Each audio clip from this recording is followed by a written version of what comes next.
Moi, je pense que, en fait, on rentre dans l'édition un peu par la petite porte. C'est toujours un concours de circonstances. Alors c'est vrai qu'aujourd'hui, il y a des filières qui préparent au métier d'éditeur, mais j'ai une certaine nostalgie des éditeurs de l'ancienne époque qui sont un peu des aventuriers. Ça a été un peu mon cas. Je suis rentré chez Albin Michel pour un poste plutôt commercial et puis je suis tombé amoureux du milieu. Dès les débuts, je me suis dit que j'aimerais bien avoir ma propre maison. Je suis un indépendant déjà, je suis amoureux de la liberté. Je ne me voyais pas travailler ad vitam aeternam pour quelqu'un. Ce qui m'a vraiment résolu à passer à l'action, c'était une visite dans une librairie dans Paris, où en fait moi j'aime bien lire par zone géographique. Et là je voulais lire des auteurs de Guyane.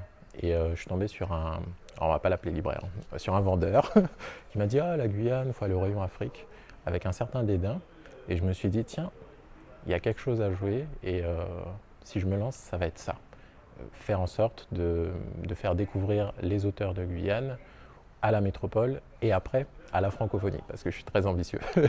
La Guyane, c'est la terre-mère, c'est le plus grand département d'outre-mer en France, c'est un département qui fait la taille du Portugal, en pleine forêt amazonienne, c'est un territoire qui apporte énormément à la France de par sa situation stratégique, de par ses potentialités.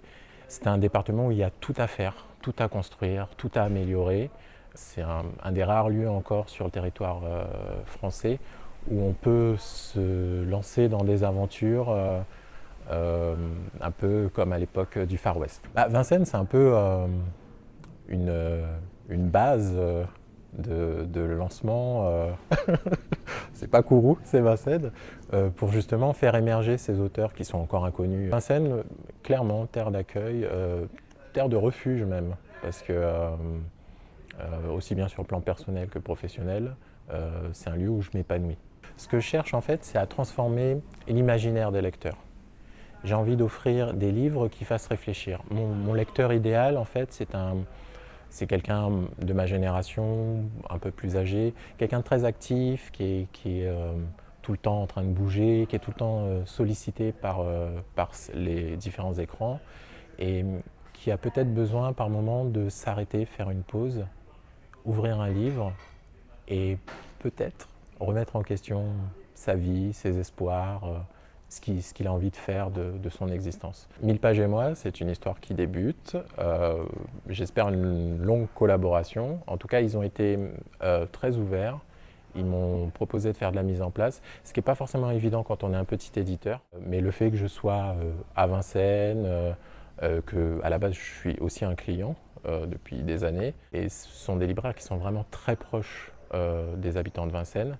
Donc on teste de la mise en place là. Après, comme toute petite maison, le gros défi c'est exister parmi tous les autres. Monter une entreprise en France, ça peut être compliqué au départ.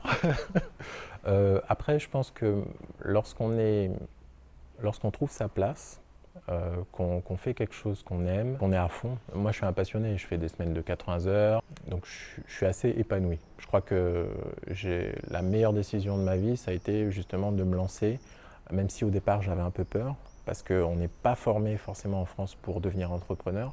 Le jour où j'ai osé sauter le pas, j'ai eu vraiment l'impression d'accéder à une forme de bonheur, en construction évidemment, parce que c'est plein de défis.